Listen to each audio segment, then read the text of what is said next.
um agradecimento, mais um ano de fazendo a mediação deste encontro, curiosamente nesta mesma sala. Saúdo, portanto, o nosso presidente da FEBRABAN, ex-procurador do Banco Central, conheço há muitos anos, Isaac Sidney, muito obrigado. Outro craque, Juliana Ross, uma craque. Nós temos, aliás, nós temos um time de craque nessa mesa, diretora da Câmara de Mediação e Arbitragem da FGV, professora Adriana Venturini, procuradora-geral federal, já estivemos juntos trocando receitas, junto com minha mulher, Cristine Coelho, diretora jurídica da Confederação Nacional das Instituições Financeiras, muito bem-vinda, minhas saudações, assim como a nossa anfitriã, a professora Paula Costa e Silva, meus cumprimentos, meus agradecimentos, obrigado por estar aqui nos acompanhando no dia de hoje. Vejo daqui o tribuno Galdino, saúde os meus filhos, Pedro e Marina, saúde também as minhas Aline Miranda e Aline Gomes Caselato, que estão aqui conosco, e sem mais mínimo medo de errar, saúdo minha mulher, com ela, saúdo todas as mulheres presentes, Maria Olívia, com muito gosto e um beijo no coração. Então, a ordem das apresentações, hoje talvez nós tenhamos que reduzir até um pouco o horário de 10 minutos que nos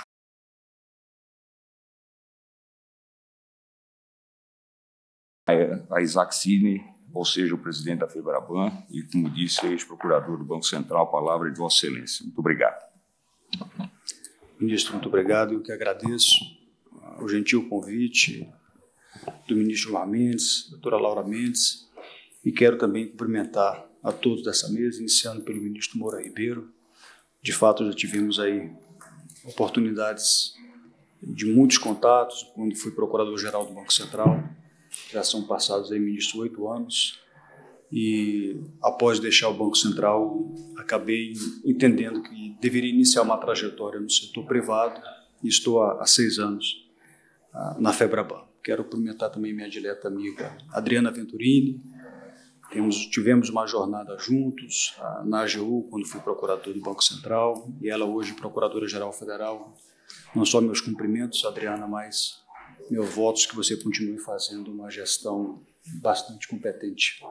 Quero também cumprimentar a Cristine Coelho, minha colega de trabalho do setor bancário. Ela é diretora jurídica da Confederação das Instituições Financeiras, presidida pelo meu dileto amigo Rodrigo Maia. Também cumprimento a professora Paula, uma antiga conhecida, com quem também já interagimos bastante, desde que também participei já há muitos anos do Fórum de Lisboa. E, por fim, a doutora Juliana Loss, diretora da Câmara de Conciliação da FGV, meus cumprimentos, meus agradecimentos a todos vocês. Ministro, eu vou tomar por base o tema do crédito, não só porque é muito afeto ao setor bancário, mas porque eu diria que é uma temática que tem uma pertinência muito grande com o tema deste painel, que tem a ver com litigância, não só com litigância, não só a litigância, eu diria, normal e necessária, mas também a litigância abusiva, a litigância predatória.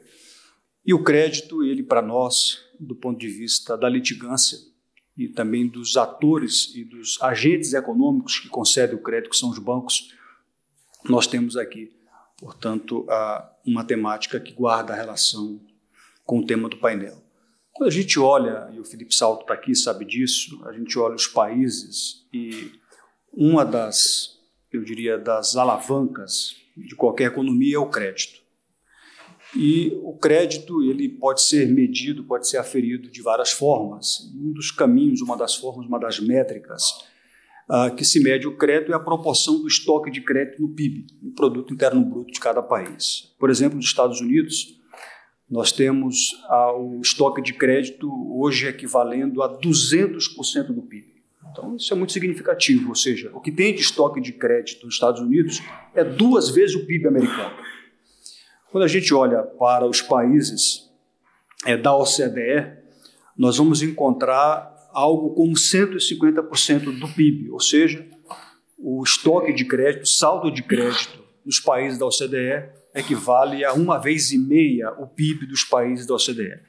Quando a gente vai para países de baixa renda, e nós não estamos necessariamente dentre os países de baixa renda, nós encontramos uma métrica bem ruim do crédito na proporção do PIB. Nesses países, o crédito equivale a 10%, 15% do PIB. E o Brasil se encontra numa posição intermediária e o saldo de crédito concedido para as empresas e para as famílias equivale a 55% do PIB. Já estivemos numa situação muito pior. Por exemplo, antes do Plano Real, o crédito no Brasil equivalia a apenas 25% do PIB. Hoje equivale a 55%, o que significa dizer que nós andamos muitas casas em relação ao PIB, e o crédito é essa alavanca para fomentar o consumo, o investimento e a produção. Muito bem.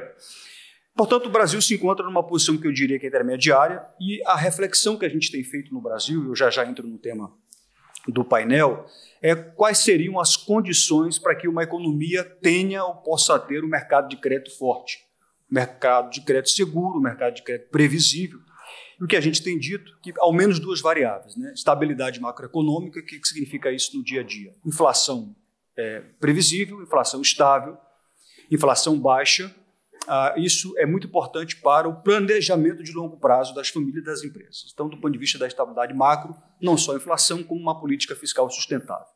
E do ponto de vista microeconômico, é fundamental que haja um ambiente que possa mitigar o risco de crédito, um ambiente de negócios que possa mitigar, e trazendo essa discussão para a seara mais jurídica e para o ambiente de negócios em relação ao crédito, o que mais interessa a um setor bancário em qualquer lugar do mundo? Segurança jurídica dos contratos, cumprimento dos contratos e efetividade das garantias. Se um banco concede crédito e toma uma garantia, e essa garantia não é confiável, não é efetiva, não tem liquidez e não tem execução fácil, essa é uma garantia que, na verdade, ela acaba não servindo como ativo e vai ser um fator de encarecimento do crédito. Portanto, a gente está falando de um ambiente de segurança jurídica, de previsibilidade, de cumprimento dos contratos, de efetividade das garantias. Isso é nada mais, nada menos do que estabilidade jurídica e baixa litigância. Acho que aqui é um ponto fundamental. Mercados de créditos que são mais fortes são economias que têm baixa litigância no crédito. Mercados de créditos que são mais vulneráveis ou menos pujantes acabam tendo uma litigância. Eu aqui não estou ainda nem falando da litigância predatória, estou falando da litigância normal. Mesmo a litigância normal, ela traz um custo relevante para efeito do crédito. Eu vou dar aqui números concretos. Se eu pegar os 4 maiores bancos brasileiros, eu estou me referindo aqui aos 3 maiores privados, Itaú, Bradesco e Santander, e o Banco do Brasil, que é um banco público-privado. Esses bancos, dada a litigância que eles têm com seus clientes, isso significa um volume muito grande, ministro, de provisões e de contingências nos balanços. Isso no âmbito civil, no âmbito tributário, no âmbito trabalhista. Isso é algo como 80 bilhões de reais, Felipe, de provisão nos balanços dos bancos, voltadas essas provisões para a eventual perda no contencioso civil, tributário e trabalhista. Só no âmbito trabalhista, esses 4 bancos têm 35 bilhões de reais em provisões. Eu não estou nem falando dos pagamentos, das indenizações efetivamente pagas. Então, o que significa isso na prática? Significa balanços carregados de provisões, de contingenciamentos, cada balanço com cada vez mais provisão, menos capital, cada vez menos capital, menos a possibilidade de alavancar e de emprestar. Simples assim. Portanto, a litigância traz para o setor bancário um ônus de mais provisão, menos capital, menos empréstimo, mais custo, mais empréstimo, juros maiores, mais inadimplência, mais endividamento, mais comprometimento de renda. Essa é uma equação com a qual a gente lida.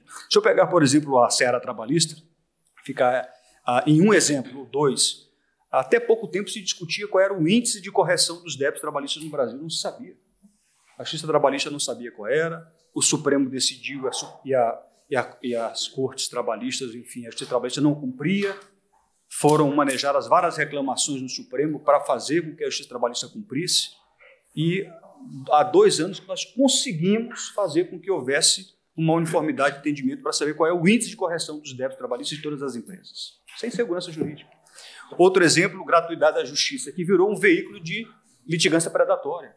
A Constituição prevê a gratuidade da justiça, a lei disciplinou e a justiça trabalhista entendeu que a autodeclaração de quem litiga é suficiente para que o reclamante entenda que ele não pode suportar as cujas. Pronto, explodiu a proliferação de demandas trabalhistas, sem contar outros casos. Voltando aqui um pouquinho para a gente entender melhor o impacto disso, e eu já vou me encaminhar para que a gente possa concluir, a gente tem exemplos concretos relacionados por exemplo, em relação ao âmbito tributário. O tributário também é uma celeuma no Brasil. São 6, 7 trilhões de reais de contencioso, isso equivale a 75% do PIB brasileiro de contencioso judicial. Ou seja, isso é absolutamente insustentável. É insano o modelo tributário em que as empresas e o fisco federal, estadual e municipal litigam e que o tamanho desse litígio equivale a 75% do produto interno de um país. É absolutamente irracional que tenhamos algo nesse sentido. Isso faz com que, inclusive, os próprios fiscos dos estados e dos municípios também litiguem. Vou dar aqui um exemplo concreto que afeta o crédito. O Supremo está julgando agora se os bancos credores que emprestam financiamento de veículos devem ou não suportar o pagamento de IPVA quando o devedor não paga. Mas não é possível.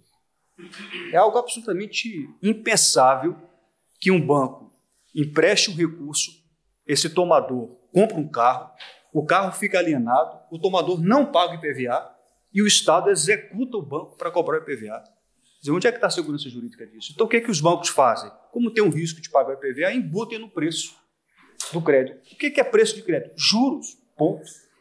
Então, fica uma situação... e isso acontece também no IPTU e o STJ, há 2 meses atrás, concluiu um julgamento em que entendia que o município não poderia colocar a instituição financeira como executada numa execução fiscal de IPTU na mesma situação de um empréstimo concedido com alienação fiduciária do bem imóvel. Quer dizer, o governo, por lei, o Congresso, por lei, cria instrumentos de crédito com garantias, com alienação fiduciária, e mais à frente os bancos ofertantes se veem sujeitos à execução fiscal para pagar um tributo que incida sobre o carro ou sobre o imóvel. Quer dizer, é de uma insegurança incrível uma situação dessa. Isso tudo vai parar onde? Vai parar no spread bancário, que é, na verdade, o custo da intermediação financeira. Um dado importante para que a gente tenha em mente. A cada R$100, R$80 a cada R$100 de spread bancário no Brasil, R$80 são para custo da intermediação financeira. R$80. Dos quais 41 custo de inadimplência.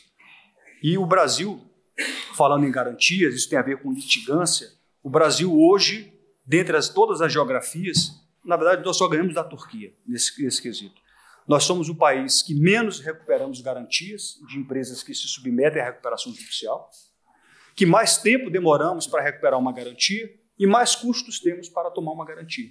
Então a empresa entra em processo de recuperação judicial e o banco credor, que teria uma garantia que, portanto, não seria um crédito concursal, não consegue recuperar aquela garantia e, portanto, estou dando aqui exemplos de litigâncias que afetam o âmbito civil, o âmbito tributário e o âmbito trabalhista. Eu vou, então, concluir para que a gente tenha um pouco dessa noção desse cenário civil. Eu vou dar um dado concreto. A cada $1 em garantia que os bancos têm em empresas que são submetidas à recuperação judicial, cada $1 no Brasil os bancos recuperam 18 centavos de dólar. Vou arredondar para 20 centavos. Como é que acontece isso na Inglaterra? 85 centavos por dólar. E a mediana dos países, inclusive emergentes, 55 centavos. Ou seja, o Brasil recupera apenas 20 centavos a cada $1 que recebe em garantia. Qual é o efeito disso? Se eu tenho pouca efetividade na recuperação de garantia, em razão de uma litigância, se essa garantia é pouco efetiva na hora de o banco recuperar, significa dizer que esse ativo vale menos. Significa dizer que esse ativo se deteriora no tempo. Significa dizer que se o ativo ou a garantia é pouco efetiva, tem pouca liquidez, eu recupero menos o crédito, eu vou embutir esse meu risco de crédito na taxa de juros. E por isso que nós temos spreads mais elevados, dentre outras razões. A cunha fiscal também é muito pesada no crédito no Brasil, mas essa é uma outra seara para a gente não perder tempo. Números importantes agora da litigância predatória, ministro. No ano passado, nós tivemos aí mais 2 milhões de ações, das quais nós tivemos 700 mil ações caracterizadas como abusivas.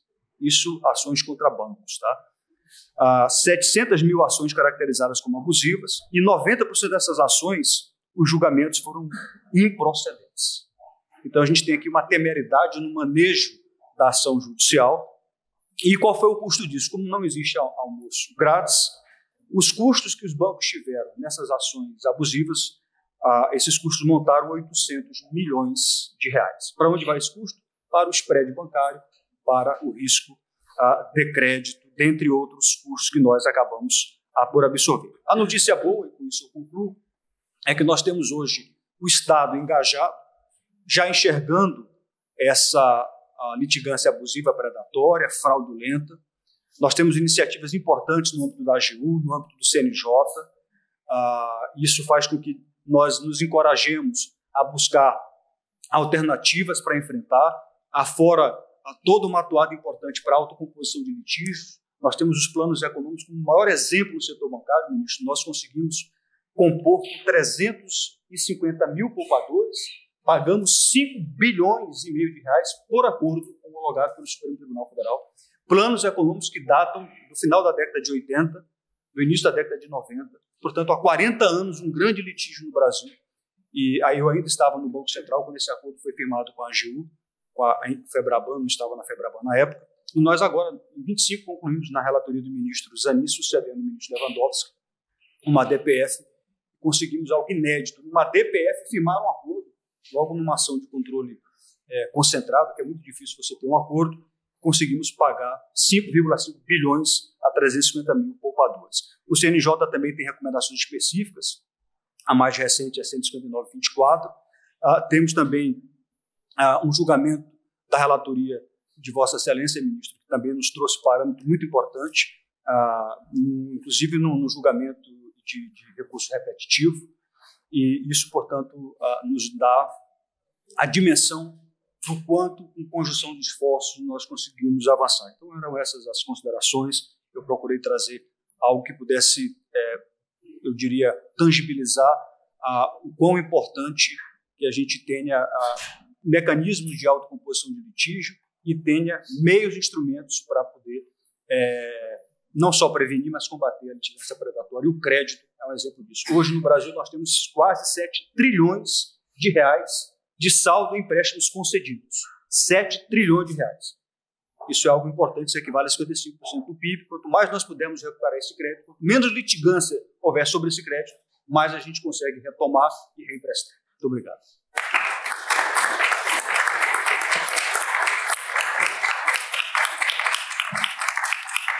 Muito feliz de saber que o STJ também está debruçado sobre essa questão do livre acesso ao judiciário e o não pagamento de custas. Está na mão do ministro Álvaro Fernandes essa questão para ser decidida. Mas, de qualquer forma, esse livre acesso ao judiciário precisa ser repensado, bem repensado. O ministro, nosso presidente do Supremo e presidente do CNJ também está baixando regras a esse respeito, que parece que nós precisamos, de alguma forma, cabe mesmo ao judiciário resolver essa questão. Faço muito gosto de fazer uma citação especial ao chanceler Vitor Veronese, que aqui está, muito obrigado pela presença, o Beto Pardo, que também está aqui presente, muito obrigado, uma boa tarde. E continuando, então, a nossa sequência de palestras, agora tenho a satisfação de passar a palavra a essa craque da mediação, da conciliação, Juliana Lopes. Obrigado, a palavra de Vossa Excelência. Obrigada, ministro. Boa tarde a todos. Um agradecimento especial nesse calorzinho gostoso, todos aqui, nesse horário, pós-almoço, então, especialmente aí um agradecimento. Cumprimento a todos da mesa, nas pessoas aqui presentes, professora Paula, professora Cristiane, doutor Isaac, ministro Moura Ribeiro e sua família, e também a doutora Adriana Venturini. Por fim, cumprimento a todos aqui presentes, também nas pessoas dos meus amigos, Humberto Dalla e Mariana Souza, duas grandes referências na área da mediação e arbitragem, e curiosamente outro dia alguém me perguntava quem é que sabe das duas coisas, e eu dei os nomes de vocês dois, porque nem sempre as duas coisas casam. Bom, para falar aqui, estou acompanhando o tempo aqui, eu posso acompanhar esse tempo de 10 minutos. Maravilha, os cumprimentos não entraram, obrigada. Ao olhar o tema do nosso painel, eu fiquei me perguntando como eu ia conseguir conectar todas aquelas ideias ali. Eu acho que todos nós aqui tivemos esse dilema interno quando vimos o tema do painel, e eu procurei pegar, ministro, um caso concreto que nós trabalhamos por iniciativa do Superior Tribunal de Justiça em 2018, e que é um caso que acabou sendo referência para várias coisas para nós, né? E aqui, por que eu peguei esse caso? Porque ele trabalha com uma ferramenta que todos nós conhecemos, que é a mediação, e também com outras ferramentas que não são tão conhecidas. Aqui no nosso painel nós temos professoras, referências em vários métodos de solução de conflitos. E alguns deles nós já conhecemos, estudamos, ou pelo menos temos etiquetados. Processo judicial todo mundo conhece, certamente, muito. A arbitragem também conhecemos, a professora Paula está aqui, não podemos negar. Mediação também é um mecanismo um pouco mais recente no nosso sistema, também incorporado aqui na Europa, também não há tanto tempo, mas que é um aprimoramento de um mecanismo consensual que busca o acordo. Também está etiquetado, tem regulamentação, a gente sabe mais ou menos do que se trata. Agora, nós temos outros mecanismos que não vão ser objetos nossos aqui, mas que são excelentes para áreas específicas. Comitês de resolução de disputas, o ministro Bruno provavelmente, se chegar, vai falar um pouco dessa sexo consenso, que é uma forma diferente de tratamento, não é arbitragem, não é mediação, são formas de solução de conflitos que vão sendo criadas e adaptadas. E a partir daí, a minha ideia foi pegar a base do desenho de sistema de solução de conflitos, que é o que justifica e baseia essa ideia dos tribunais multiportas que nós tantos falamos, né? Todo mundo aqui já cansou de ouvir falar da ideia do tribunal multiportas, que eu tenho que chegar a bater na justiça, repensar a forma de acesso à justiça e encaminhar para um mecanismo mais adequado. O mecanismo que nós conhecemos aqui, que talvez caminhe muito bem junto com os processos judiciais, e por isso, né, tentando encaixar aqui no tema, é a mediação. Mecanismo que basicamente é uma negociação facilitada por um terceiro que ajuda as partes a encontrar o acordo. Até aí, tudo bem, previsão lei 3.140, resolução 125, isso aí a gente já está escolado. São 10 anos da lei esse ano, né, no Brasil. Agora, o que surge daí? O que pode surgir de uma mediação?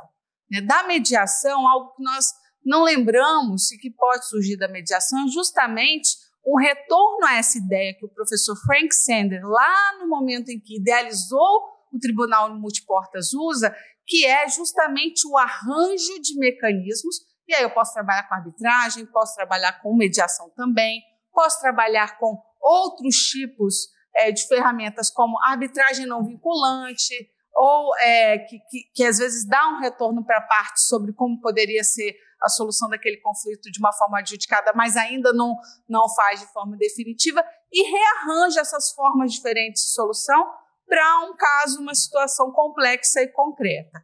Aí eu vou pegar um caso esse caso do Sistema Financeiro Habitacional, que no STJ a gente, né, tem uma quantidade enorme, e nos tribunais do país também.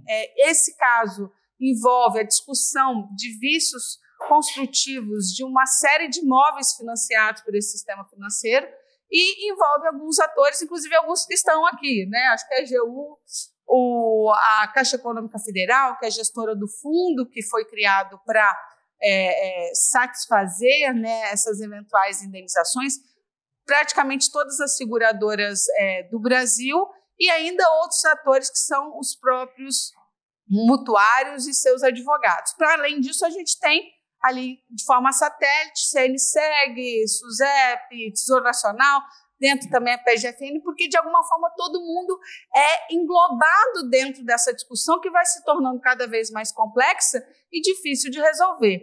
Quando esse caso ele é encaminhado por meio de um recurso especial para mediação, o ministro Aldir Passarinho e eu tivemos, né, a satisfação de trabalhar nesse caso, nós olhamos para aquele monstro enorme e pensamos, a gente vai precisar dividir esse elefante e trabalhar por partes, né? Então, acho que assim, algumas razões que justificam esse tratamento diferente. Inicia com uma mediação, mas a solução que é dada não é um acordo simplesmente, não tem como todo mundo sentar ali, assinar um acordo e resolver esse problema que envolve mais de 500 mil famílias no país, que envolve bilhões, que envolve interesse público, a dificuldade de tomada de decisão, para além de outras questões que aqui também foram faladas, que quando se trata de um número grande de demandas, inevitavelmente o sistema de justiça às vezes precisa fazer frente, como fraude, como uma série de formas de utilização da justiça que não são, né, baseadas na boa-fé. E aquilo ali, né, é totalmente difícil de trabalhar.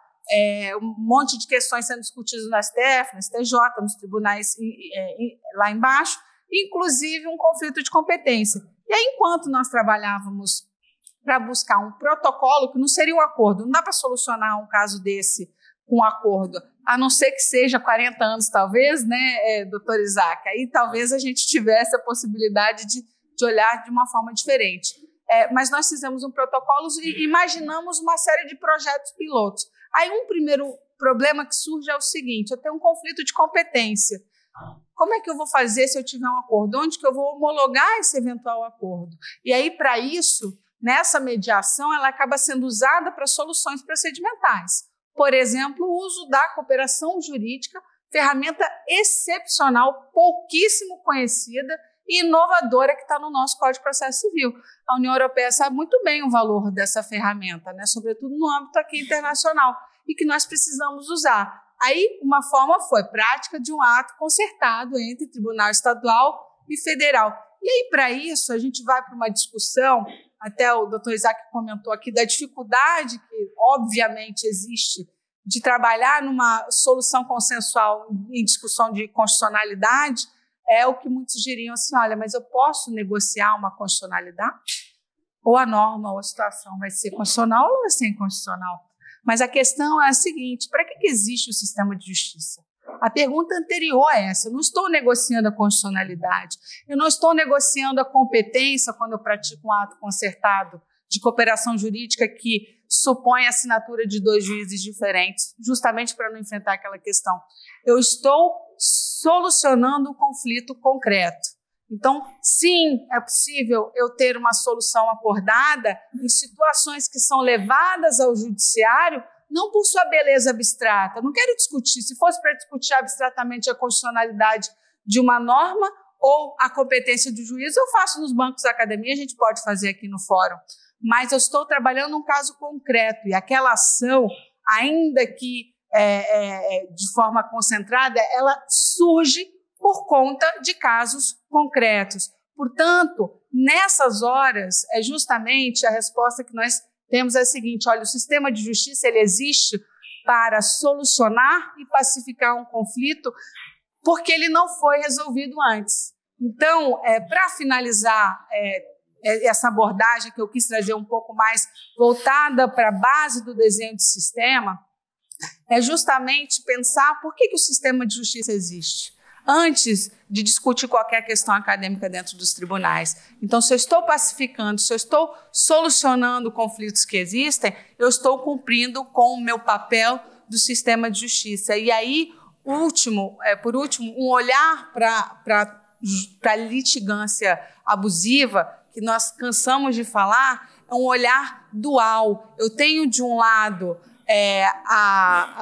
o excesso de ações que nem sempre são baseadas na boa-fé, como eu disse, que são propostas, mas eu também tenho um grande número de normas de direito material sendo descumpridas e que justificam, muitas vezes, um excesso de ajuizamento de ações, uma judicialização de algo que não era para estar em juízo. Portanto, não é possível perder de foco o objetivo final do sistema de justiça antes de qualquer discussão maravilhosa que nós podemos ter acadêmica, e também o lado dual que existe desse grande problema que nós enfrentamos no nosso sistema de justiça. Ministro, eu agradeço aqui o espaço, espero que tenha trazido alguma luz para o uso da ferramenta do DSD e de outras ferramentas como a cooperação jurídica.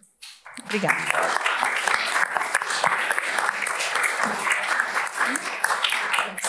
Nós estamos também trabalhando muito fortemente agora no Sejusc do nosso STJ, felizmente, né? Estamos acompanhando. Muito obrigado. Tenho muito gosto de passar, então, a palavra à nossa Procuradora-Geral Federal, Adriana Venturini, e para as suas considerações. Muito obrigado. Palavra de Vossa Excelência. Boa tarde a todos. Gostaria de cumprimentar o excelentíssimo senhor ministro Moura Ribeiro e seus familiares. Gostaria de cumprimentar nosso grande ministro Cueva também, que nos dá a honra de sua presença aqui no auditório. Os colegas de mesa, doutor Isaac, grande colega, uma referência na advocacia pública, uma referência para mim, enquanto servidora da advocacia pública, desde os meus primeiros passos, em nome de quem eu cumprimento todos os colegas da mesa. Gostaria de cumprimentar também as demais autoridades, os colegas da Advocacia Geral da União e os participantes do fórum e todo mundo que foi responsável pela produção e realização desse lindo evento. Um evento absolutamente importante para uma reflexão institucional relacionado a o que pode ser feito, de um ponto de vista do mercado, da interação com as instituições de governo, de justiça, e tirar esses dias para poder conversar, para poder buscar convergências, é muito importante. Então, para mim, é uma honra representar a Procuradoria-Geral Federal, que faz parte da Advocacia Geral da União, nesse evento aqui promovido pelo nosso IDP. Quando eu olhei o tema, macrolitigância, impactos fiscais de decisões judiciais e métodos adequados de soluções de disputas. Eu falei, nossa, esse é o tema da Procuradoria-Geral Federal. A Procuradoria-Geral Federal hoje está fazendo aniversário, 23 anos, é um dos braços da Advocacia Geral da União, e ela é responsável por todo o contencioso, todo o assessoramento jurídico, consultoria das 165 autarquias e fundações públicas federais. Então, se tem alguém que tem macrolitigância, somos nós, né? Nós somos responsáveis por 89,87% de todos os processos do sistema de inteligência jurídica da Advocacia Geral da União. E quando a gente fala de uma epidemia de judicialização, a gente tem dois grandes vilões. Um deles, o previdenciário, que também está com a gente, e eu poderia ficar falando muito aqui das questões previdenciárias. Inclusive, ontem a gente assinou uma proposta de acordo perante uma DPF no Supremo Tribunal Federal para poder dar uma resposta à questão dos descontos associativos, mas imaginei que os senhores poderiam morrer de tédio. Então, busquei um tema um pouco mais transversal, um pouco mais interessante para o dia a dia de pessoas que não estão ligadas primordialmente ao previdenciário, a despeito dele ser uma das políticas mais importantes de proteção social do Estado brasileiro, ao lado do Sistema Único de Saúde. Além do previdenciário, um dos grandes responsáveis pela macrojudicialização e litigância são as execuções fiscais. Num estudo feito agora pelo Justiça em Números de 2024, que trata de números de 2023, 31% de todo o acervo diz respeito às execuções fiscais. O tempo médio de tramitação até a baixa é de quase 7 anos, 6 anos e 9 meses. E aí eu me pergunto, a quem interessa esse estado de coisas dessa máquina de cobrança? É necessário, isso o ministro Messias ele faz desde o seu primeiro dia de gestão, uma reformulação da estratégia do sistema de cobrança, e aqui, ao que me cabe falar, dentro da Procuradoria-Geral Federal. A gente não quer ficar naquela lógica de um papel absolutamente pouco nobre da música dos Beatles, do Taxman, que você cobra por cobrar. E aqui eu queria fazer mais um recorte. Apesar da gente estar falando também dos impactos fiscais de decisões judiciais e da saúde financeira do Estado brasileiro, nenhuma autarquia ela é feita para arrecadar. A gente tem um valor pequeno de tributário, por exemplo, taxa de saúde suplementar, mas o grande montante da nossa dívida ele decorre do poder de polícia. E se ele decorre do poder de polícia, a cobrança ela é um indício de que existe um erro, de que o sistema não está funcionando. Porque a sanção a uma política pública, a sanção dentro de um processo regulatório é porque a política pública não está funcionando. Porque o regulado não cumpriu o seu papel, não cumpriu ao menos o papel que dele se esperava. E esse papel que se espera, ele é razoável? Então, a gente tem que olhar esse sintoma, o sintoma de que o sistema não está funcionando e a quem interessa a administração. Para tratar esse sintoma, a primeira pergunta é o que queremos? A gente quer um serviço público sendo feito com qualidade. A gente quer proteção ao meio ambiente. E a gente quer, acima de tudo, porque é uma forma de viabilizar isso, um ambiente de negócio seguro, onde todos os reguladores e os regulados eles operem nas mesmas condições. Porque só assim, igual o Isaac disse, a gente consegue manter com alguma razoabilidade um fluxo de investimentos e a competitividade no país. Então, como é que a gente começou a atacar esses sintomas? Vou pegar aqui duas grandes políticas, tentei resumir para tentar dar tempo de falar dentro dos meus minutos e de uma forma didática. Uma delas é fazer gestão, é seletividade. Não é possível que 31% dos processos no judiciário do país dizem respeito à execução fiscal e que a gente tenha 7 anos de tramitação desses recursos com índice baixíssimo de recuperação. Pegando uns números da PGF de 2019, 96,96% de toda a dívida está concentrada em 7,5% dos devedores. Se a gente pega 49,2% de todos os processos, ou seja, metade do nosso estoque de processos, ela diz respeito a 0,76% dos créditos. Não é possível que a gente gaste metade da nossa força de trabalho, de recursos absolutamente caros, de uma mão de obra qualificada, seja da advocacia pública, do judiciário, dos escritórios de advocacia, para poder cobrar 0,76% de um estoque de dívida. Então, o que a gente fez? O ministro Messias foi absolutamente corajoso e audacioso, ele usou uma previsão legal que não tinha sido regulamentada, e logo no início da nossa gestão, em 2023, ele regulamentou a seletividade. Ou seja, a gente só vai cobrar, só vai ajuizar a execução fiscal naquilo que for realmente passível de uma cobrança que gere algum retorno. E aqui eu fiz uma tabelinha do primeiro ano, antes da gente aplicar essa seletividade, e de 2024, para a gente pegar 2 anos fechados. Em 2023, a gente arrecadou 7,9 bilhões de reais. A gente teve um crescimento de quase 35%, arrecadando 10,7 em 2024. Esse aumento substancial na nossa arrecadação, ele é inversamente proporcional ao número de inscrições em dívida ativa. A gente não só não inscreveu em dívida ativa, como a gente pediu a suspensão e extinção de milhares de ações. Em 2023, a gente tinha 405 mil inscrições em dívida ativa, agora nós temos 360 mil. É uma redução significativa. Valores em dívida ativa, por outro lado, a gente conseguiu dobrar. Se a gente tinha 6,4 bi em 2023, agora nós temos 12 bilhões. Então, a gente está gerando uma redução do estoque e está dobrando o número de valores. E o que a gente tem feito em relação a esses pequenos créditos? Nós temos protestado. O número de protestos ele dobrou e, junto desse incremento em créditos protestados, a gente também conseguiu dobrar a nossa arrecadação.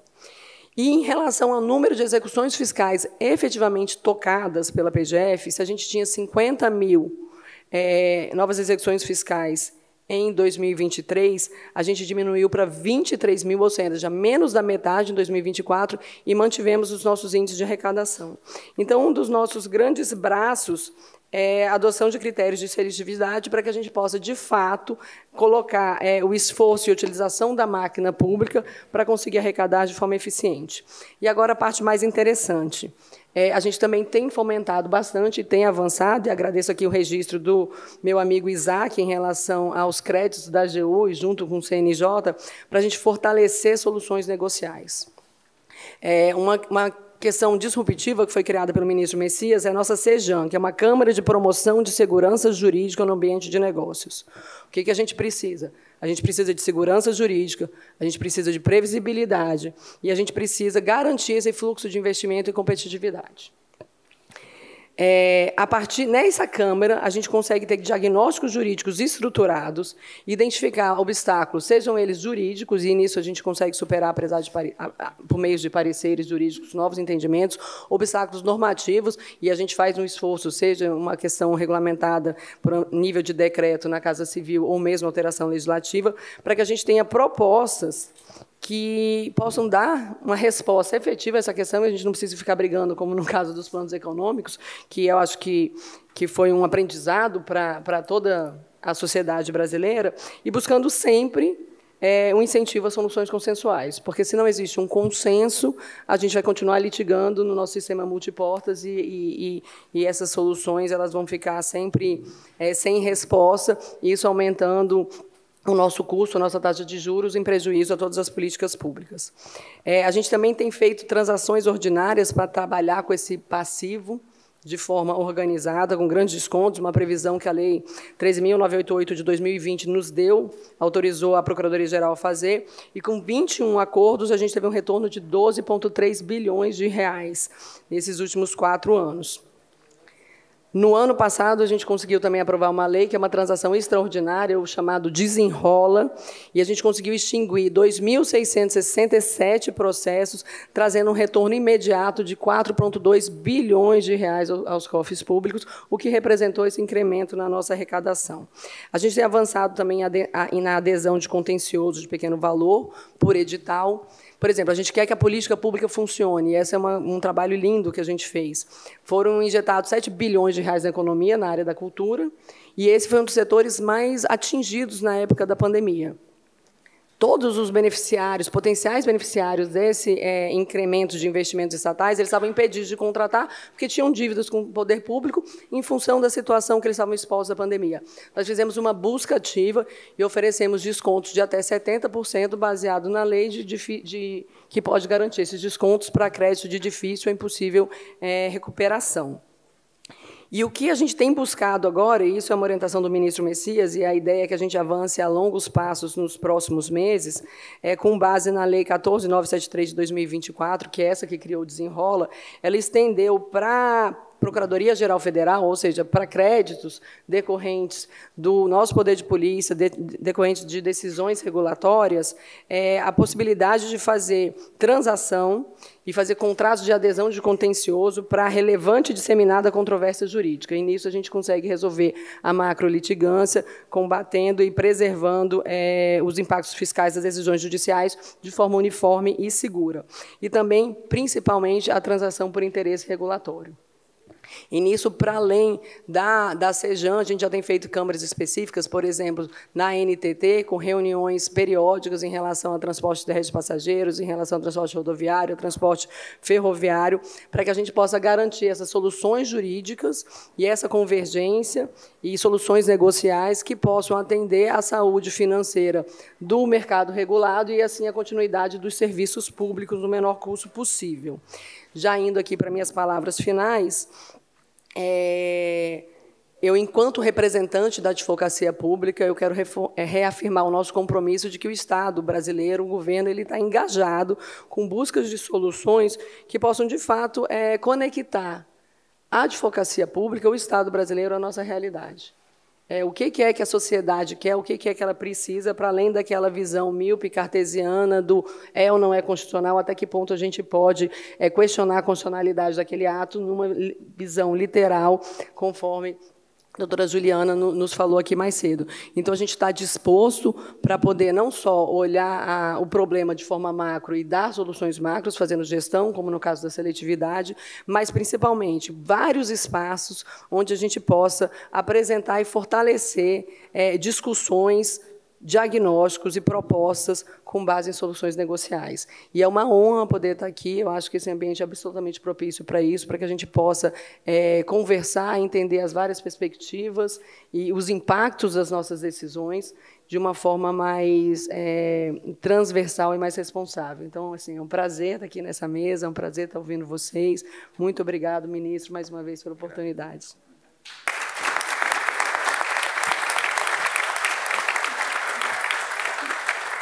A Procuradora-Geral nos trouxe números impressionantes. Na final de semana passada, o ministro Vilas Boas Cueva divulgou números também terríveis, que eu não sei se é para rir ou para chorar, tanta produção e tanto processo. Parece que o povo adora o Poder Judiciário, gosta realmente, e nós precisamos, de alguma forma, de uma regulamentação ética para isso, que não é mais possível continuar dessa forma, porque vamos todos nos dar um tiro, todos nós, nos nossos respectivos pés. O custo de um processo é um absurdo. Segundo a Corregedoria Geral de Justiça do Estado de São Paulo, gastou-se mais de 999.300.000 por um período de um ano em processo de demanda predatória.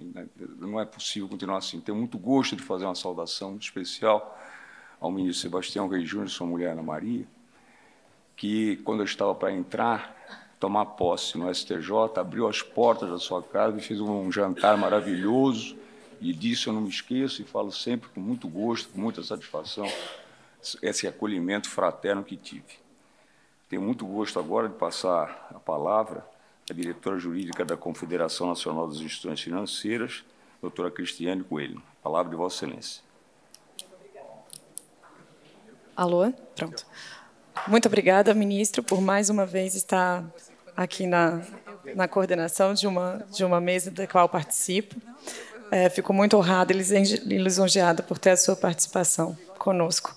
Também agradeço a participação das colegas aqui, representantes do nosso gênero feminino, doutora Juliana, doutora Adriana e professora Paula. Esse é um painel bastante importante, né? Assim, é um dos painéis com mais representatividade feminina, e tudo isso porque estamos diretamente ligadas ao tema, né? Então, acho muito interessante que estejamos aqui todas juntas, né, nesse tema. E um agradecimento especial aqui ao meu colega, não só de bancada, mas também de atuação no setor financeiro, doutor Isaac, que deixa a minha tarefa sempre mais instigante, por ser o presidente da FEBRABAN, mas também sempre mais fácil, porque ele vai na frente, vai resolvendo, e a gente vai ali pegando alguns louros conjuntamente, viu, Isaac? Obrigada por nos auxiliar ali na CNF.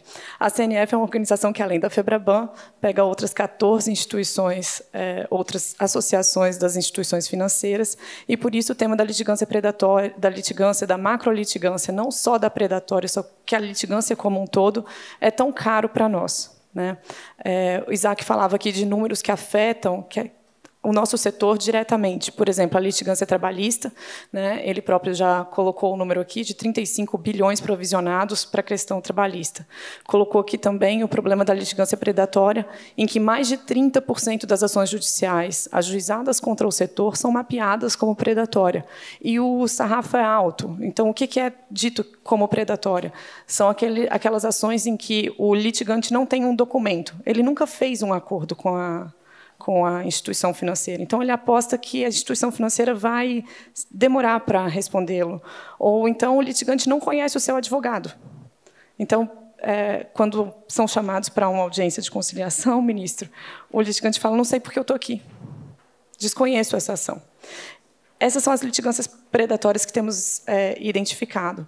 E, para além dessa questão específica do setor, o setor financeiro também vê com muita preocupação o peso da litigância no Poder Judiciário e como o Poder Judiciário sai da sua função especial de prover e assegurar os direitos fundamentais e ser o grande fiscalizador dos contratos, o que nos pesa, porque, como disse aqui também o meu colega Isaac, está vendo como você já vai falando tudo na minha frente, eu só vou fazendo a repescagem. A gente tem uma média de arrecadação de 0,20 a cada dólar.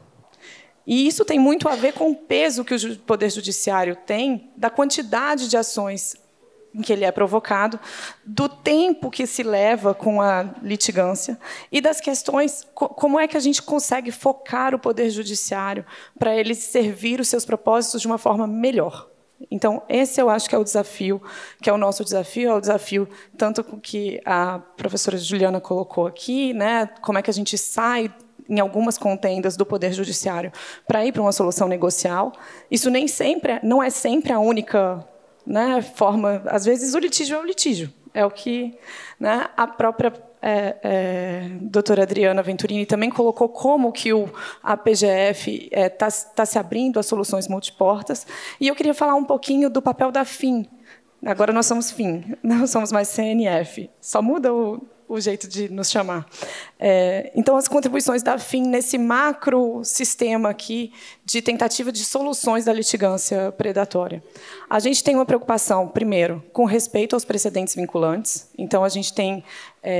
agora, a gente está com uma tentativa de fazer esse monitoramento também do nosso lado. Por exemplo, nas ações em que o CNJ tem aberto procedimentos disciplinares com relação a alguns magistrados que talvez não aceitem, não seguem as decisões do Supremo. A gente teve aquele caso recente trabalhista, a FIM está atenta e colocou também elementos ali no CNJ para fortalecer, né, a questão de como é importante que o Judiciário observe o Supremo, o STJ, os precedentes vinculantes que são criados e que os precedentes vinculantes foram direcionados a essa racionalização. Precisamos usá-los, né? Então, a FIM tem essa preocupação. E essa preocupação maior não só por causa das nossas questões como eu disse, né, mais intestinais, digamos, mais perto da gente. Mas também por causa da lógica do sistema. A gente não pode ter, como apareceu no Justiça em Números, doutora Adriana, 3 processos por brasileiro correndo na Justiça. Então, se eu tenho precedentes vinculantes, eles precisam ser aplicados. E a gente precisa estar atento a essa necessidade. A gente também tem a questão do contencioso tributário. Nós, ali na CNF, a gente sempre foi, sob aqui a batuta do nosso presidente Rodrigo Maia, sempre foi um grande entusiasta da reforma tributária. A gente entende que a reforma tributária vai trazer uma simplificação. A gente entende que a reforma tributária, se bem colocada, vai trazer uma neutralidade nos impostos e, com isso, a gente vai reduzir o daqui para frente, né, na litigância. É claro que a gente tem que ter muito cuidado com como vamos formatar o litigioso tributário, né? E aí estamos com o projeto de lei complementar 108, que está trabalhando esse tema. A gente tem vê com muita preocupação, por exemplo, as questões de conflito entre o IBS e o CBS serem levados por uma Câmara de decisão em que a gente só tem a representatividade dos fiscais. Então, toda vez que o contencioso parar ali, eu tenho um conflito entre CBS e IBS, ministro. O CBS é aplicável, o IBS não é aplicável. Só que os 2 tributos são irmãos gêmeos, eles deveriam entrar do mesmo jeito. Só que, quando eles foram para essa Câmara, claramente, se essa Câmara só tem representantes do fisco, a nossa aposta é de que o fisco está sempre ganhando. E qual que é o destino, então, desse conflito? O Poder Judiciário. Então, na nossa visão, a gente precisa de uma atuação melhor, uma melhoria do desenho institucional que a gente está vendo ali no contencioso administrativo do IBS e CBS, para que a reforma exerça seu papel de conseguir reduzir litigiosidade tributária. A gente sabe que o PIS/COFINS é o principal tributo em litígio. Hoje em dia, o IBS e CBS deveria... PIS/COFINS seguido de ICMS. Então, se a gente melhorar a reforma tributária e esse caminho do litigioso tributário aqui, a gente tem uma ótima... podemos ter um ótimo resultado. E o que fazer com o que está para trás? A gente aposta, e também aqui na FIM, no setor financeiro, a gente vê com muitos bons olhos a consensualidade que a AGU tem promovido, né? A AGU, com a Sejan, também já estava aqui falando da Câmara de Promoção da Segurança Jurídica no Ambiente de Negócios, uma grande iniciativa do ministro Jorge Messias. Nós estamos diligentemente participando e entendendo tanto que é importante essa conversa, essa troca de informações. Questões pequenas podem ser resolvidas ali, e questões grandes também. Para o nosso setor, o Programa de Transação Integral, que foi colocado pela Procuradoria da Fazenda e Receita Federal, né, com o ministro da Fazenda sendo o seu principal fiel, tem sido muito importante para terminar com litígios antiguíssimos do setor, né, Isaac? A gente tem uma grande adesão nesses programas de transação integral e a gente espera conseguir também abrir as portas para mais resolução de conflitos né, que tem décadas, lustros ali no Poder Judiciário e fechando, então, essa litigiosidade grande no crédito tributário no nosso setor. A gente que iniciou com os planos econômicos conseguiu avançar nesse tema civil, a gente também espera conseguir contribuir com a parte fiscal. E aí algumas ações mais amplas, como eu disse, né? O tratamento orçamentário dos gastos com sentenças judiciais. Isso nos preocupa com o setor como um todo, né? Nos preocupa que o orçamento público esteja afetado. Então, a gente se preocupa com, por exemplo, cada vez que os precatórios sobem demais, a gente fica preocupado porque isso significa um peso maior no orçamento da União. Mas é claro que isso não significa, e talvez a política importante que a gente precisa colocar aqui, a gente não pode nunca deixar de cumprir a necessidade de pagamento dos precatórios. Qualquer solução que seja não pagamento não está em sintonia com aquilo que a gente mesmo, dentro do setor, propõe, né? Assim, o devedor tem que pagar. Então, a solução precisa ir lá de trás. A gente não pode jogar o bebê com a bacia, né? Vamos resolver o orçamento público, ficamos sem pagar precatório. Isso não é solução. Isso é passar para a próxima gestão um problema que também não é dessa. A gente sabe, não é dessa gestão. Os precatórios têm tempos intermináveis, mas também não podem ficar para sempre sendo postergados, porque isso sempre vai significar um juros maior, um peso na dívida pública. Então, essa é uma questão que a gente tem olhado com bastante preocupação como setor, e a gente queria fazer um apelo aqui, ministro. A gente tem visto algumas modificações, por exemplo, nos tribunais, em que deixaram um pouco mais opacas a possibilidade de a gente monitorar qual que é a origem dos precatórios. Tudo bem, a gente entende que tem uma certa preocupação com quem é o beneficiário daquele precatório, com aquela informação que pode ser sensível, mas a gente precisa de alguma abertura para a gente fazer uma fiscalização, não é fiscalização, uma verificação pela sociedade civil e poder contribuir com isso. A gente tem se preocupado com esse tema ali na FIM, e a ideia é que a gente faça estudos, professora, a respeito desse tema. E, para isso, para os estudos, a gente precisa ter os dados, né? Então, os dados não podem ficar tão fechados. A gente tem preocupação com, por exemplo, a gente teve decisões de cancelamento de precatório, a gente entende que pode ser porque realmente os precatórios não estavam no seu fim, mas, de novo, não se pode misturar o joio com o trigo, temos que ter muito cuidado em não trabalhar o não pagamento do precatório. Isso é muito caro, né? E aí a gente tem algumas sensibilidades. Por exemplo, será que se a gente colocasse a despesa do precatório na rubrica da área FIM? Então, o precatório de Fundef sendo vinculado ao orçamento do Ministério da Educação.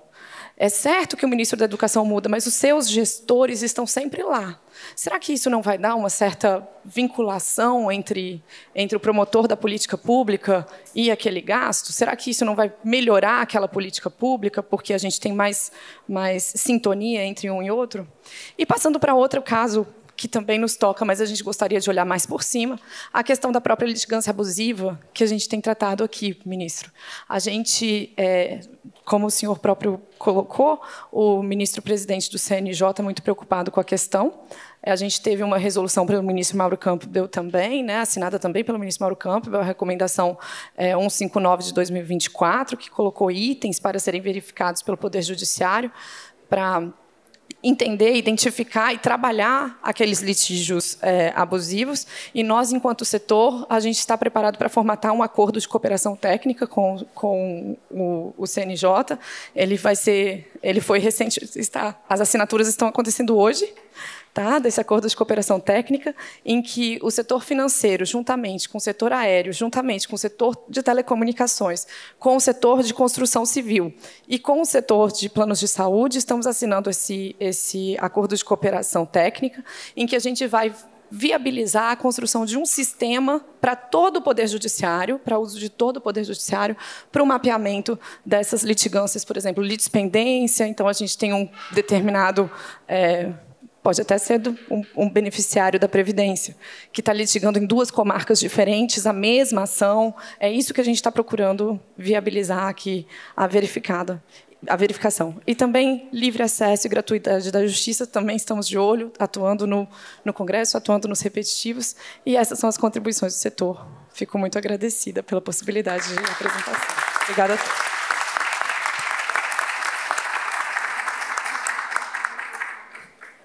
Sabe, diretora, as suas palavras a respeito de precatório soaram como uma música de Mozart nos meus ouvidos, porque semana passada estive presente na homenagem que o Tribunal de Justiça de São Paulo prestou ao ministro Fachin, na semana passada. E ele fez um discurso belíssimo, e uma das coisas que ele tocou muito foi essa mora constitucional dos precatórios. Então, a ver que as iniciativas são grandes nesse sentido, é muito salutar para os ouvidos de qualquer um que mexe com o mundo do direito. Muito obrigado, meus parabéns. E tenho a satisfação imensa de passar aqui a palavra a essa que nos acolhe aqui nessa casa belíssima, benfazeja de ensino, a professora Paula Costa e Silva, que é professora aqui de Ciências Jurídicas dessa nossa Universidade de Lisboa. A palavra de Vossa Excelência. Muito obrigada, Sr. Ministro. A minha primeira palavra é para Vossa Excelência e dizer-lhe a enorme honra que tenho por estar num painel que Vossa Excelência preside. Permitam-me todos que os cumprimente também na pessoa do nosso Presidente e quero, obviamente, que vejam esta casa como a vossa casa durante estes dias e ao longo das vossas vidas. A porta está sempre aberta estamos sempre aqui e, portanto, esta é a casa de Vossas Excelências. Vão verificar uma coisa curiosa. A minha intervenção vai bater na maioria dos pontos que foram tratados aqui pelo Dr. Isaac Sidney. E porquê? Porque a macrolitigância em Portugal, neste momento, tem como caso de observação exatamente um caso que envolve os bancos. E estamos todos muito expectantes, tentando, com calma, aguardar o que lá vem na decisão. Eu vou tentar falar também pausadamente e peço um pouco de, talvez mais 2 minutos, porque o meu português é muito feio. É o português de Lisboa. E nós, em Lisboa, comemos as vogais e fazemos a ligação entre as palavras. Então, eu vou tentar falar mais devagar do que falaria, portanto, eu peço alguma complacência com o cumprimento do tempo. Antes de falar da tal macrolitigância e do processo que envolve a banca em Portugal neste momento, talvez 2 pistas, 2 aspectos dos quais eu não vou falar. Como é que em Portugal se resolveu grande parte do contencioso?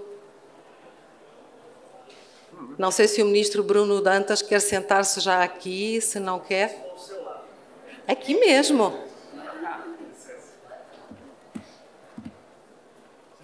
Olá, Bruno. Olá. Tudo bem? Não, fica aí, estou aqui do lado da professora Paula. Não parece, mas... 2 indicações prévias. Como é que em Portugal se resolveu grande parte do problema da macrolitigância, no sentido da muita litigância por certos litigantes, fazendo aquilo que dói mais, agravando as taxas de justiça. As custas em Portugal são muito altas, não são baixas. O que significa que agravar para o dobro as taxas de justiça é um ónus financeiro muito pesado, que sofrem esses litigantes de massa e que, no fundo, vão absorver parte do que era a litigância abusiva, porque essa que pressupunha um procedimento tão difícil de verificação, de dolo na propositura da ação, tudo isso se resolveu. É uma taxa. A taxa não tem contraditório prévio e, portanto, primeiro paga e depois, se quiser, vai discutir. Como é evidente, depois já não há interesse em discutir. E, portanto, nós aqui resolvemos fazendo isso, agravando, duplicando as taxas de justiça, que são já muito elevadas entre nós. Uma segunda medida que teve enorme sucesso e que foi implementada em 2011 vai ao encontro da litigância tributária. Nós, desde 2011, que temos arbitragem tributária. E perguntarão Vossas Excelências, isso não é uma loucura? Como? Interesse público? Não tem problema. E por que é que não tem problema? Porque o juiz vai ter que aplicar, tal como o árbitro, o mesmo critério de decisão, a legalidade estrita. E, portanto, eu só desloco a competência. Eu não altero o critério da decisão. E por que é que isto tem tido um enorme sucesso? Porque o Estado, cujos tribunais tributários não funcionam, aliás, funcionam, mas muito devagar. Uma decisão em primeira instância, segundo os últimos dados, tramita tipicamente 14 anos. É evidente que nem o particular, e portanto o contribuinte, nem o Estado, conseguem prever o que quer que seja. Se vão ter que desencaixar ou se vão poder receber. Ora, na arbitragem tributária, que apenas existe para certos tributos, mas no final do dia, os mais relevantes em termos de arrecadação, o Estado verificou que o índice de recuperação era tão elevado que valia a pena a arbitragem tributária. E como ela sempre teve enorme transparência, nunca houve um estigma na opinião pública relativamente a esse meio de solução de controvérsias. Todos os dados são publicados, todas as decisões são conhecidas e, portanto, cada contribuinte pode saber o que é que aconteceu em cada processo tributário que tramitou num tribunal arbitral. Estes processos duram, tipicamente, têm a pendência típica de 6 a 8 meses. Ora, se eu comparar 6 a 8 meses com 14 anos, eu tenho aqui um enorme gasto em eficiência. Eficiência, todos sabemos o que significa. Dinheiro, no final do dia. E, portanto, obviamente que é um método que aqui deu muito resultado e que o Estado, por enquanto, não quer pô-lo de lado. Vou então à minha macrolitigância. Portanto, esses dois nós resolvemos assim. Um com dinheiro e outro dizendo eu dou agora jurisdição a uma outra instância que consegue resolver com o mesmo critério. Qual é o grande problema que nós temos hoje em dia em termos de litigância, macrolitigância?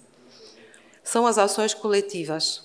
E dentro das ações coletivas, que são o símile das ações civis públicas, aquelas que,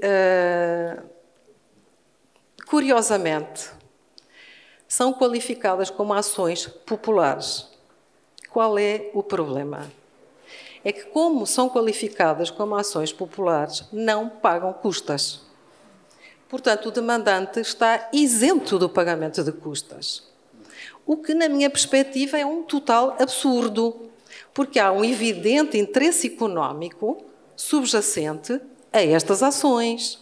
Mas, como o Estado as qualificou como ações públicas, isto significa ações populares, isto significa que não há custas tributadas nestas ações. Mas a falta de custas pagas pelo demandante vão ter como outro lado aquilo de que nos falava o Dr. Isaac Sidney. As sociedades têm que inscrever provisões muito elevadas nos seus balanços. E vão estar anos com aquelas provisões nos seus balanços, com o impacto que significa eu ter uma provisão e não poder fazer movimentação de capitais, obviamente. Então, tivemos uma explosão da litigância de massas em Portugal. Estas ações explodem porque o demandante não paga custas e visa com elas tipicamente o quê? Obter um acordo. Porque a parte contrária tem que fazer provisões por elevadíssimos montantes e volumes. Como é que isto se explicou? Este fenómeno é recente e eu vou rapidamente ao ponto. Este fenómeno é recente e prende-se, esta explosão deste tipo de litigância, com a entrada em vigor de uma lei que ficou aqui conhecida como a lei do Private Enforcement. O que é que acontece quando uma entidade que atua no setor comercial e industrial, viola regras de concorrência, regras de direito público da concorrência, é-lhe aberto um processo pela autoridade da concorrência. Esta autoridade da concorrência tem competência sancionatória, mas, em paralelo, os lesados podem instaurar ações de responsabilidade para serem indenizados pelos danos que lhes foram provocados com as atividades anticoncorrenciais. Esta lei entrou em vigor e qual foi o problema desta lei? Esta lei entrou em vigor e a magistratura não estava preparada para tramitar este novo tipo de litigância. Isto implicou o quê? Que os magistrados não saibam como gerir nestas ações, nomeadamente a litigância predatória. Isto porquê? Porque muitas delas não têm nenhuma viabilidade. O que significa que o réu nem devia ser citado. Mas como os juízes deixaram de fazer tipicamente o despacho liminar, não estão habituados a travar as ações nesse momento do processo. Isto significa que as ações continuam, os réus são citados e têm que fazer as suas provisões. Para lhes dar uma ideia, esta lei resulta da transposição de uma diretiva comunitária, está em vigor a pleno, eu diria assim, desde 2016. Já há centenas de ações baseadas neste regime, nenhuma chegou ainda à fase da liquidação do dano. Isto para se ter uma ideia da complexidade para a magistratura de lidar com um corpo estranho, uma estrutura estranha, para a qual não foi preparada. Qual é que é agora o tal caso que nós estamos a observar com muita atenção? A Autoridade da Concorrência identificou, há uns anos atrás, que tinha havido o que a Autoridade da Concorrência considerou uma prática de cartel entre os principais bancos em Portugal. Alguns deles já nem existem, já faliram pelo meio. Mas a Autoridade da Concorrência identificou uma prática de cartel.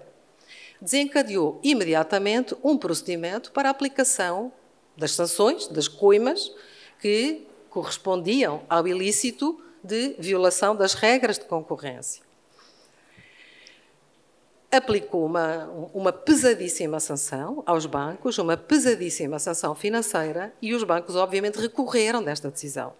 Recorreram para os tribunais do Estado. O que é que aconteceu aqui, pelo meio? Eu disse há pouco, este regime português resulta da transposição de uma diretiva comunitária. Porque assim foi, a juiz do processo fez uma consulta prévia ao Tribunal de Justiça da União Europeia e pediu ao Tribunal de Justiça da União Europeia que verificasse se aquela concreta prática era uma prática de cartel ou não era uma prática de cartel. E, portanto, se o nosso direito interno estava conforme com a diretiva. O Tribunal de Justiça concluiu que sim, que havia prática de cartel. Só que agora, quando o processo volta a Portugal, para a decisão, já incorporando esta decisão do Tribunal de Justiça, vem a verificar-se que havia ocorrido a prescrição.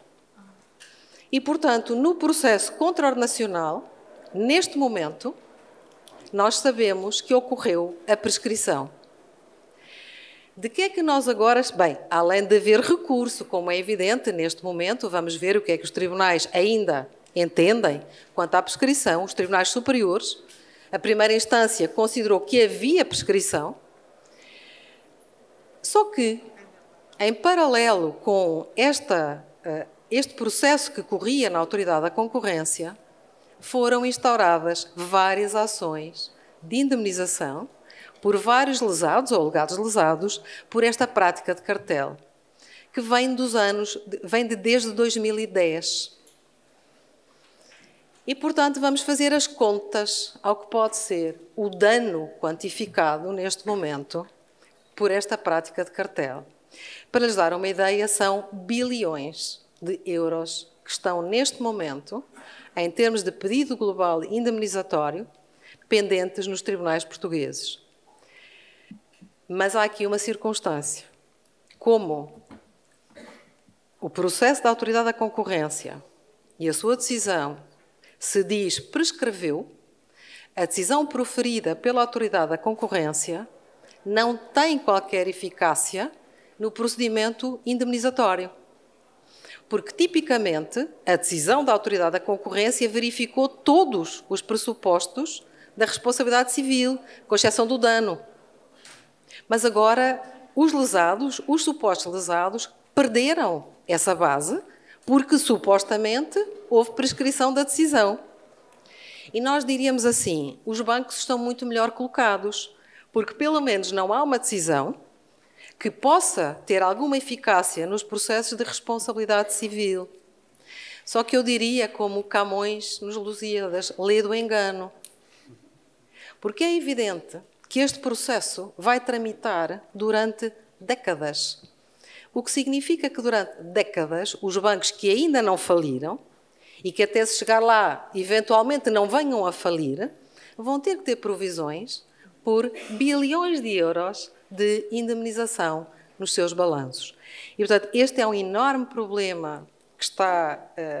Portugal é um caso de estudo nestas ações, é pioneiro no contexto da União Europeia, não há nenhum outro país que tenha tanta macrolitigância desta natureza como nós, mas este é o exemplo que está a ser observado não apenas pelos bancos em Portugal, mas pela banca em toda a Europa.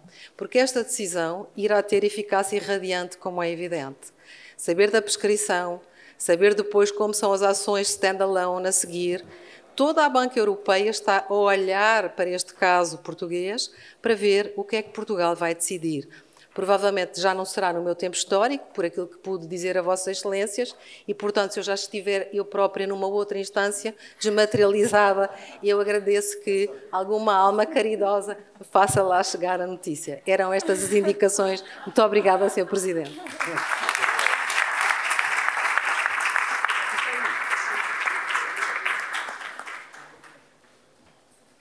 Eu troco com o Bruno. Eu troco. É difícil. Querido, tá bom?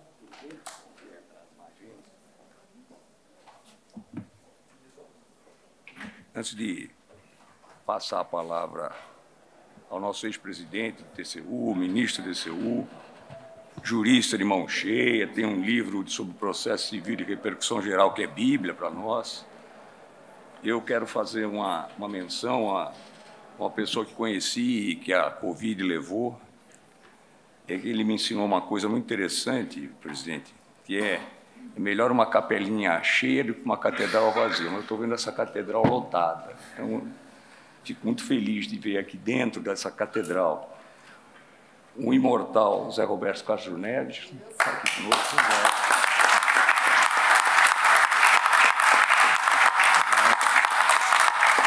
Escritor brilhante, tribuno brilhante. Uma grata satisfação tê-lo aqui. Sua bênção, Padre Guerra, muito obrigado pela sua presença. Saúdo também o jurista Décio Freire e o príncipe dos advogados, que tem como príncipe dos advogados, na época dura da nossa ditadura, trabalhou em prol da defesa da liberdade, Décio Liz e Silva. Muitos parabéns.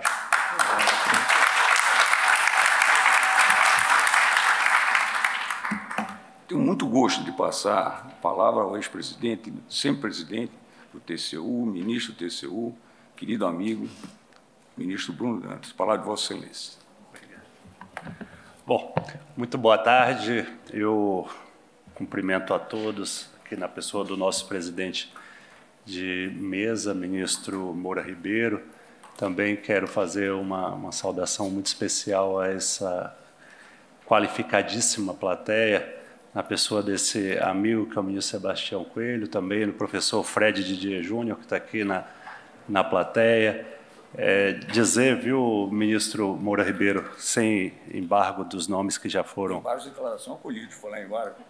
O senhor também está aí, salvações. Dos nomes já mencionados, que eu também faço questão de abraçar, em nome aqui do nosso querido amigo Décio Freire, e dizer que eu ouvi aqui a professora Paula Costa Silva, sempre aprendo muito quando ouço as suas preleções, e decidi me despir dessa apresentação que havia preparado com muito cuidado para falar aqui com as senhoras e com os senhores, para pegar um ponto da palestra da professora Paula e fazer algumas considerações que penso que, pelo fato de serem feitas de improviso, talvez tragam algo que vocês não estivessem refletindo sobre neste momento. Então, longe de pretender ensinar algo a vocês, desejo provocá-los e que levem daqui algumas dúvidas novas. Eu fui aluno da professora Tereza Arruda Alvim, aluno e orientando da professora Tereza Arruda Alvim, ministro Sebastião, e ela me dizia o seguinte: Bruno, todas as vezes que eu vou entrar numa sala de aula, eu penso comigo mesma que tipo de dúvidas eu quero suscitar nos meus alunos, não que tipo de respostas eu gostaria de dar para eles.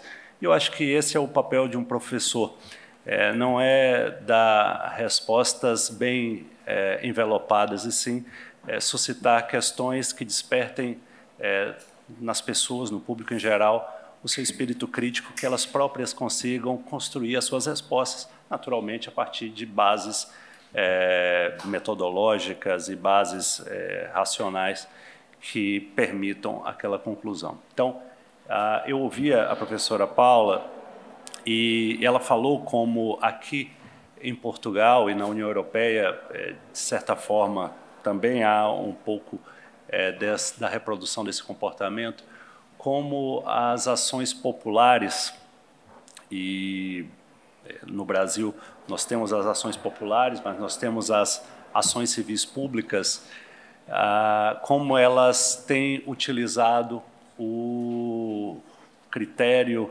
ou o requisito da gratuidade de justiça para uma proliferação.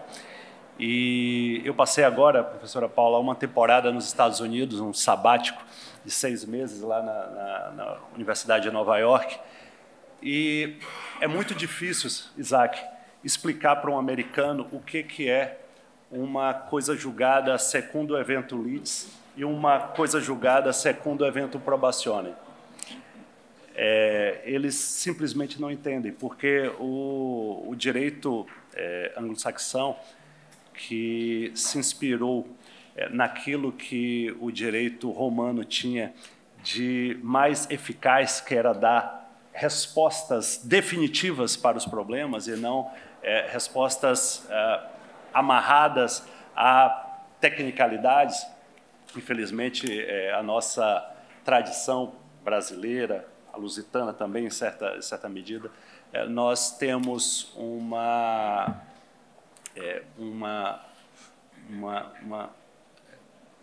vamos chamar assim, uma ideia de direito processual que não é feito para resolver todos os problemas. É como se o direito processual, ministro Moura Ribeiro, o senhor se debruça sobre isso todos os dias lá no Superior Tribunal de Justiça, como se o direito processual ele fosse responsável por estabelecer uma fila de problemas para serem resolvidos. Enquanto não se resolve o primeiro, não se chega no segundo. Os americanos lidam com isso com mais pragmatismo. Eles enfrentam todos os problemas de uma vez só e, uma vez decidida a questão, aquela questão está definitivamente superada. E eu acho que isso está por trás, Paula, dessa percepção, dessa visão um pouco católica que nós temos do direito processual. Vejam que o STJ tem uma visão sobre o conceito de gratuidade de justiça. O Supremo provavelmente caminha para ter outra. O Supremo deve se debruçar muito em breve sobre um caso que tende a ser emblemático, sobre se a autodeclaração de pobreza ou de hipossuficiência, chamamos assim, é suficiente para caracterizar a justiça gratuita. E aqui está um dos pilares do regime processual americano. As custas processuais, as despesas processuais, precisam fazer parte da estratégia de litigar ou não. Porque se litigar é de graça, se litigar não custa nada, nós criamos um incentivo perverso a uma judicialização excessiva. E quando soma isso, e aí eu vou explicar por que eu não consegui explicar o conceito de coisa julgada segundo o evento litis e segundo o evento probatione para os meus colegas lá na Universidade de Nova York, quando você soma a gratuidade de justiça com uma coisa julgada segundo evento probatione no caso de direitos difusos e segundo evento litis no caso de direitos individuais homogêneos, você criou o pior sistema do mundo, porque qualquer um pode ir ao judiciário, associações que foram fabricadas ali no cartório, até porque a exigência de 1 ano de criação das associações já foi elidida pelo Poder Judiciário há bastante tempo, então nem isso se exige mais. A única coisa que a lei ainda conserva e a jurisprudência mantém é que haja uma previsão estatutária de proteção daqueles direitos para que a associação seja legitimada. Então, nós temos a isenção de custas e despesas processuais, salvo se comprovada a má-fé, e, por outro lado, um regime de coisa julgada que prestigia a aventura, porque, imagine, Isaac é o presidente da Federação Brasileira dos Bancos. Imagine que um banco passa 10 anos respondendo a uma ação coletiva por qualquer assunto. No final, tendo transitado em julgado aquela decisão, absolutamente todos os correntistas que foram derrotados na ação coletiva podem ajuizar ações individuais em busca da satisfação daquele direito que o judiciário já negou. Então, percebam, há uma completa inversão naquilo que os economistas chamam de atribuição ou alocação ótima de incentivos. O incentivo que o nosso sistema promove é o incentivo pela litigiosidade.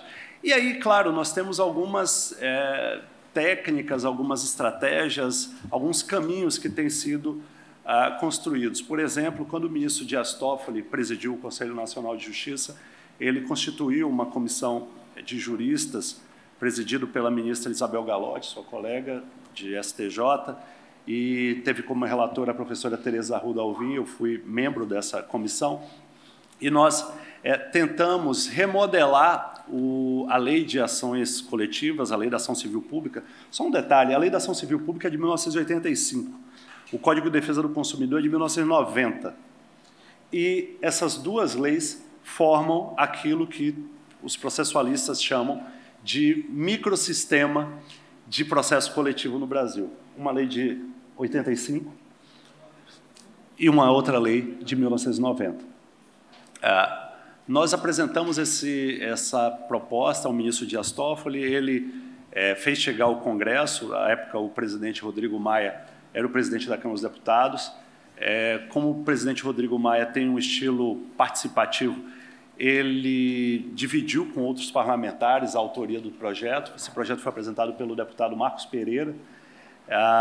Infelizmente, não teve andamento, porque, como tudo no processo coletivo no Brasil, muitas vezes a vaidade da autoria acaba ofuscando o mérito das matérias.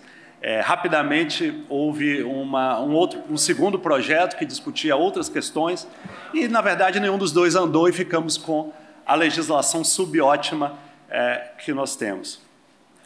De toda forma, e aqui eu, diante desse calor quase carioca, eu não quero ultrapassar. Poderíamos dizer também cearense ou baiano, mas carioca, porque os portugueses certamente conhecerão melhor. Mas nós temos, na ausência de uma legislação que permita ao judiciário fazer frente a essa macrolitigiosidade com eficiência, nós temos tido algumas estratégias, e eu acho que o Conselho Nacional de Justiça tem sido uma mola propulsora dessa transformação, que é o incentivo dos métodos alternativos de solução de controvérsias. Agora eu estava numa conversa com o ministro Alexandre de Moraes e ele reportava como se tem utilizado técnicas como mediação, como conciliação, no controle de constitucionalidade, e alguns incautos chegaram a criticar o Supremo Tribunal Federal por lançar mão dessas técnicas. Ora, se nós estamos falando de conflito entre os poderes, imaginem essa questão do IOF, que está sendo analisada agora. Qualquer decisão, para um lado ou para o outro, que o Supremo Tribunal Federal adotar, estará estabelecida uma crise entre poderes, porque ou o Executivo se juntou com o Judiciário para derrotar o Legislativo, ou o Judiciário se juntou com o Legislativo para derrotar o Executivo. Não há solução que gere paz. Portanto, por que não usar um método de conciliação, se construir uma solução que preserve a rigidez constitucional, que preserve a responsabilidade fiscal, que permita ao governo realizar a arrecadação que precisa para cumprir a meta de superávit primário que ele próprio apresentou ao Congresso Nacional no projeto de lei de diretrizes orçamentárias. Muitas vezes nós apostamos, não que os nossos juízes não mereçam, eu sou daqueles que acredita que a macrolitigiosidade é o fracasso do sucesso. O judiciário é tão bom que todo mundo quer ir para lá. Mas isso gera uma enxurrada de processos que impede que o judiciário se dedique com a atenção e o zelo com que deveria a cada uma daquelas causas que mereceria apreciação individual.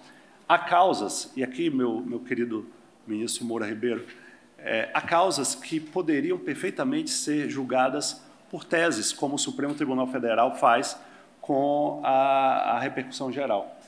Claro que nós criamos um modelo, eu chamei isso lá na minha tese de doutorado, de técnica de julgamento plurindividual. O Brasil fez uma opção pelas técnicas de julgamento plurindividual em detrimento das ações coletivas, porque as ações coletivas no Brasil fracassaram.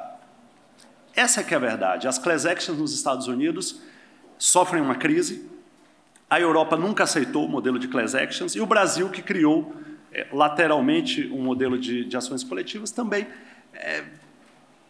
no final do dia, ou usa muito pouco ou não usa.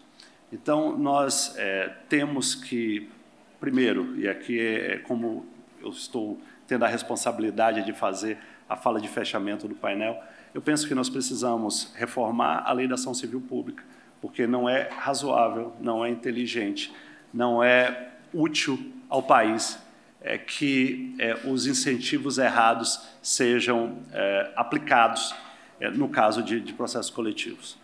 É preciso que nós tenhamos um regime de, não de custas, mas de despesas processuais que seja compatível com a nossa realidade.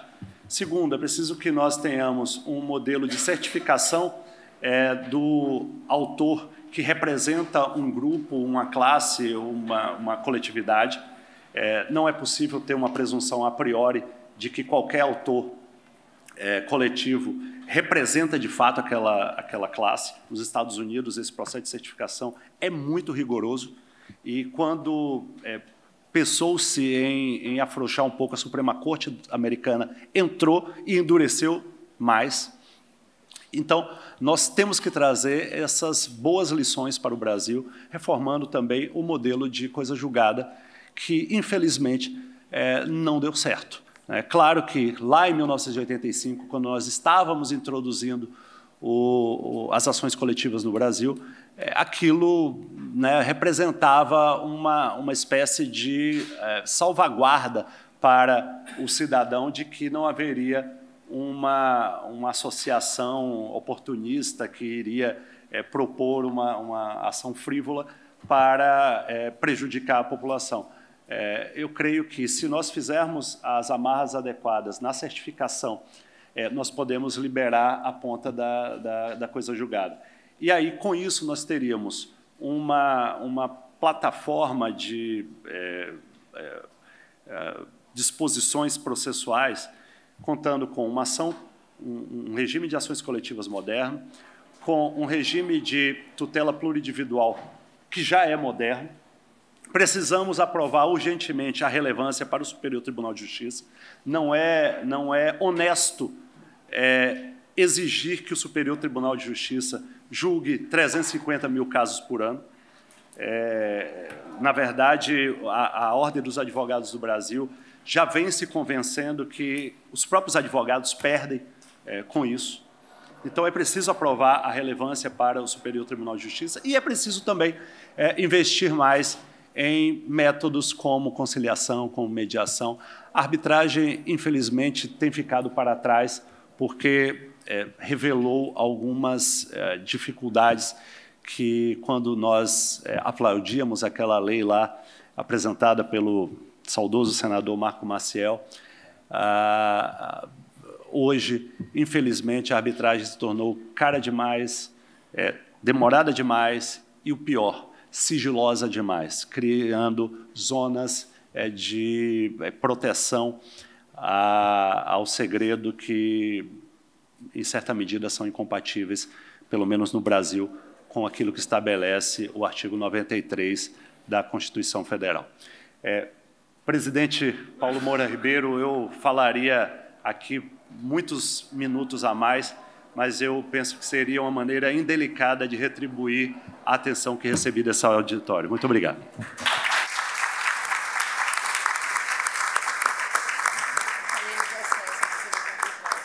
E nós ouviríamos Vossa Excelência com muito gosto, por todo o tempo que fosse necessário.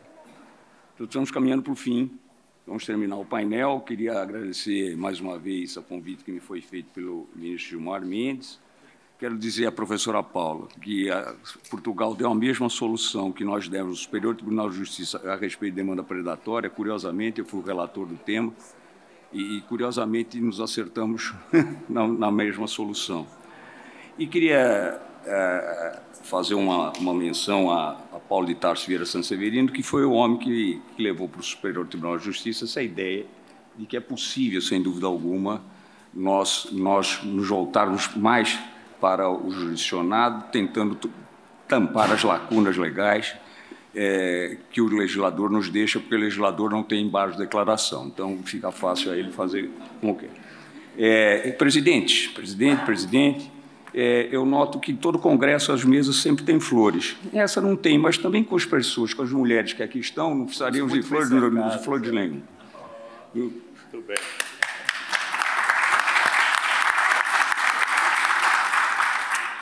Termino com uma citação que me é muito cara, com um momento como esse, do Padre Vieira.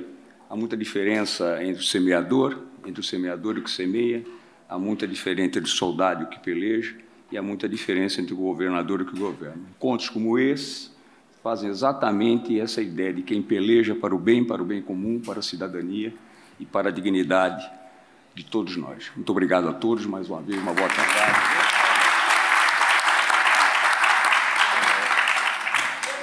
Obrigado, meu filho. Que aula, hein?